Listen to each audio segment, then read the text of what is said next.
Anda telah mengunduh podcast yang dipaparkan oleh Pendeta Dr. Erastus Sabdono ini dari truth.id/voice. Selamat mendengarkan podcast ini.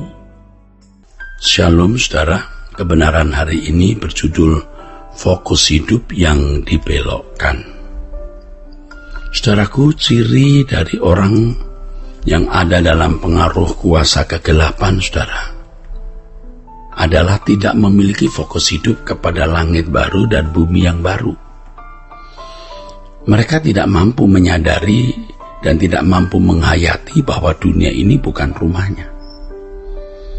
Banyak ayat dalam Alkitab yang menunjukkan bahwa dunia ini memang bukan rumah kita, saudara.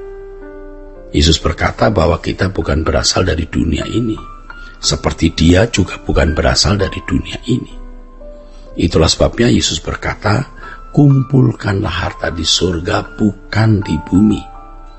Di mana hartamu berada, di situ hatimu berada. Yesus berkata bahwa Ia menyediakan tempat bagi kita, dan kalau Ia sudah menyediakan tempat bagi kita, Dia akan datang kembali dan menjemput kita. Supaya di mana Dia berada, kita juga berada, saudara.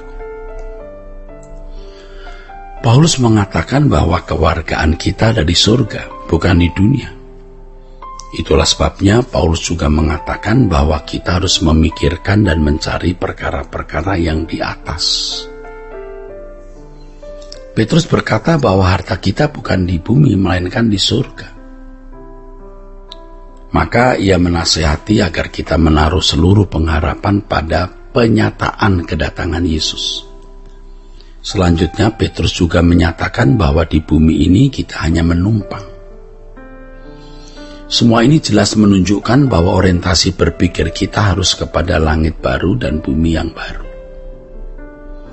Orang Kristen yang ada dalam pengaruh kuasa gelap, hatinya benar-benar terpisah dari kerajaan surga. Tetapi hal itu dipandangnya sebagai sesuatu yang wajar, saudaraku. Wah, ini benar-benar penyesatan, saudaraku. Mestinya kita ini sudah memiliki orientasi berpikir kerajaan surga, ya. Paulus sendiri berkata bahwa kewargaan kita di surga, ya. Makanya kita harus mencari perkara-perkara yang di atas. Kalau Petrus berkata bahwa harta kita itu ada di surga, ya. 1 Petrus pasal 1 ayat 3 dan ke-4. Nah, orang Kristen yang ada dalam pengaruh kuasa kegelapan, hatinya terpisah dari surga. Tetapi mereka memandangnya itu hal yang wajar, sebab pada umumnya juga manusia di sekitarnya juga orientasinya kepada dunia hari ini, bukan langit baru, bumi baru, atau dunia yang akan datang, yang menurutnya tidak jelas. Nah, kalau orang-orang Kristen sudah teracuni oleh pikiran duniawi seperti ini, seperti orang pada umumnya, pastilah dia menjadi seorang Kristen yang materialistis dan sekuleristis. Jadi duniawi, sayangnya saudara, celaka ini. Fokus dan orientasi hidup mereka hanyalah kepada hal-hal yang bersifat materi atau bendani. Mereka terjebak dalam kehidupan yang terikat dengan keinginan daging, keinginan mata, dan keangkuhan hidup.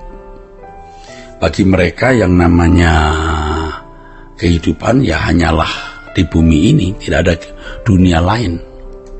Langit baru dan bumi baru tidaklah sama dengan kehidupan seperti yang mereka miliki dan rasakan di bumi. Itu konsep mereka. Langit baru, bumi baru itu berbeda dengan bumi kita hari ini. Nah, kalau saudara mendengarkan seminar saya mengenai surga, saudara akan tahu bahwa langit baru, bumi baru adalah dunia yang tidak asing bagi kita. Ini pengulangan dunia kita hari ini. Hanya di sana tidak ada dosa dan kejahatan. Nah, kalau orang berpikir bahwa langit baru, bumi baru, dunia lain yang tidak cocok dengan kehidupan makhluk manusia, ya pantaslah tidak ingin pulang ke surga. Dengan pikiran seperti ini, mereka juga tidak ingin kebangkitan dari antara orang mati. Padahal kebangkitan orang mati adalah kehidupan kembali atau kehidupan pulang bagi orang yang pernah hidup di bumi ini. Kehidupan ulang maksudnya, untuk memasuki kehidupan yang lain yang tentu tidak berbeda dengan kehidupan di bumi. Hanya perbedaannya di sana tidak ada lagi dosa, tidak ada lagi kejahatan, ya, tidak ada kuasa gelap. Nah, orang-orang yang sudah diracuni oleh pikiran duniawi, saudaraku, ya, dia tidak ingin pulang ke surga. Dia tidak ingin bertemu dengan Yesus. Dan orang-orang seperti ini sebenarnya sesat. Orang sesat tidak tahu pulang ke rumah. Dia tidak tahu di mana rumahnya. Biasanya mereka berpikir bahwa kesempatan hidup memang hanya satu kali di bumi ini dan tidak ada kesempatan ada dunia lain. Bagi mereka surga adalah kehidupan yang berbeda. Ya, yang walaupun dipercaya atau diajarkan indah, tetapi mereka tidak ingin sungguh-sungguh memindahkan hati ke sana. Memang surga itu indah, tapi aku tidak suka ke sana karena surga itu aneh. Ya, memang tidak mau masuk neraka, tapi tidak ingin ke surga. Maka mereka biasanya tidak ingin pulang ke surga.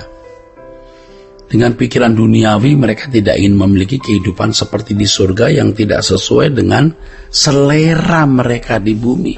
Nah, ini orang-orang yang seleranya telah dirusak oleh percintaan dunia. Surga bagi mereka hanya tempat pembuangan, ya, yang tidak menyakitkan. Oleh sebab itu mestinya sejak kita di bumi, saudara, selera hidup kita harus sudah diubah. Selera duniawi harus diganti dengan selera surgawi. Untuk itu orang percaya harus memindahkan fokus hidupnya. Fokus hidup di bumi ini harus dipindahkan kepada fokus hidup di langit baru, bumi baru. Dan Yesus berkata, di mana ada hartamu, di situ hatimu berada. Memindahkan hati itu bukan nanti setelah mati, sejak kita di bumi. Kehidupan kita hanya 70 tahun, saudaraku. Ini harus menjadi kesempatan kita untuk mempersiapkan diri agar layak masuk rumah Bapa. Sehingga sejak kita menjadi orang percaya, hidup di bumi ini hanya untuk berkemas-kemas dalam rangka pulang ke rumah Bapa. Orang percaya hanyalah musafir, saudaraku, hanyalah musafir. Kita ini pendatang di bumi. Kalau Petrus menulis dalam 1 Petrus pasal 1 ayat 17, kita ini hanya orang yang menumpang, parokias. Bumi ini hanya paroki atau parokias, tempat menumpang. Orang yang hidup di bawah pengaruh kuasa gelap pasti tidak mengingini pulang ke surga. Tidak mengingini bertemu dengan Tuhan Yesus. Padahal Tuhan Yesus sendiri mengingini agar di mana dia berada, orang percaya juga berada. Jadi kalau orang percaya tidak mengingini bersama-sama dengan Yesus, tidak mengingini bertemu dengan dia dan tinggal bersama-sama dengan Yesus, berarti merupakan ketidaksetiaan, sebuah indikasi ada kekasih lain di dalam hidupnya. Indikasi telah terjadi ketidaksetiaan atau perselingkuhan. Tuhan Yesus adalah mempelai pria dan kita mempelai wanita. Seharusnya orang percaya merindukan untuk bertemu dengan dia. Orang-orang Kristen yang hidup dalam pengaruh kuasa gelap merasa lebih betah tinggal di bumi daripada pulang ke surga. Nah, inilah orang-orang yang tidak layak masuk ke dalam kerajaan surga sebagai anggota keluarga kerajaan Allah. Orang-orang Kristen yang hidup dalam pengaruh kuasa gelap merasa lebih betah tinggal di bumi daripada pulang ke surga. Dan memang mereka tidak layak bagi kerajaan Allah. Tidak layak. Jadi saudaraku sekalian, orang Kristen yang hidup dalam pengaruh kuasa gelap merasa lebih betah tinggal di bumi daripada pulang ke surga. Karena fokus hidupnya sudah dibelokkan, ya, bukan kerajaan surga tapi kerajaan dunia ini. Tuhan memberkati saudara sekalian. Sola Gracia. Untuk berlangganan renungan harian dalam bentuk cetak, silakan hubungi Truth Literatur di nomor telepon 0878 7870 7000. Untuk mendapatkan CD khotbah, MP3 renungan Truth, dan CD album lagu produksi Sola Gracia, Anda dapat menghubungi di hari dan jam kerja di nomor telepon 021 638 60953. Tuhan Yesus memberkati. Sola Gracia.